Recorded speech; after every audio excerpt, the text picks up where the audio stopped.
પાદરામાં આવેલા પાણીની ટાંકી યુવક મંડળ દ્વારા ગણેશ મહોત્સવને લઈને રક્તદાન શિબિરનું આયોજન કરવામાં આવ્યું। મોટી સંખ્યામાં રક્તદાતાઓ વહેલી સવારથી રક્તદાન કરવા ઉમટી પડ્યા હતા।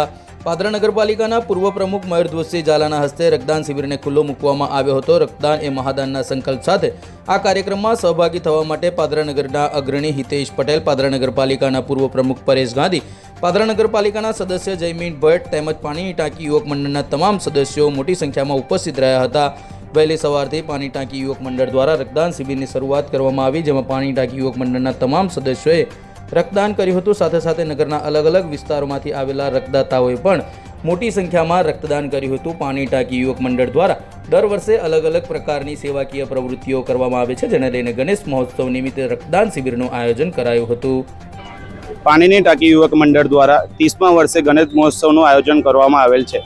પાદરામાં ઘણા મંડળો છે જે રક્તદાન કાર્યક્રમનું આયોજન કરે છે। એવી રીતે આજે અમે ભૂપેન્દ્રભાઈ દરબારના પ્રેરિત થઈને આજે પણ અમે રક્તદાન કાર્યક્રમનું આયોજન કરેલ છે।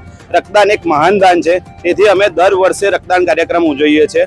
આ વખતે અમે રક્તદાન કાર્યક્રમમાં દરેક દાતાશ્રીઓને અમે 2 લાખનો અકસ્માત વીમો આપવામાં આવે છે। અમે પાદરાવાસીઓની જનતા અને સાથે મળીને અમે ગણેશ મહોત્સવ ઉજવીએ છીએ। આજ રોજ પૂર્વ નગરપાલિકાના પ્રમુખ શ્રી મયુરસિંહ ઝાલા સાહેબ સાથે અમે રક્તદાન કાર્યક્રમ ખુલ્લો મૂક્યો હતો। ત્યાર પછી રક્તદાન કાર્યક્રમ નિયમિતપણે ચાલે છે। અમારો ટાર્ગેટ 150 બ્લડ ડોનેટ કરવાનો છે અને સાથે સાથે અમે આ કાર્યક્રમ શાંતિપૂર્વક સમાપ્ત થાય એવી રીતે આશા છે। સાથે સાથે આ બધા મંડળો સાથે મળીને અમે વિસર્જન પણ નગરપાલિકાના સહયોગથી શાંતિપૂર્વક કરીશું।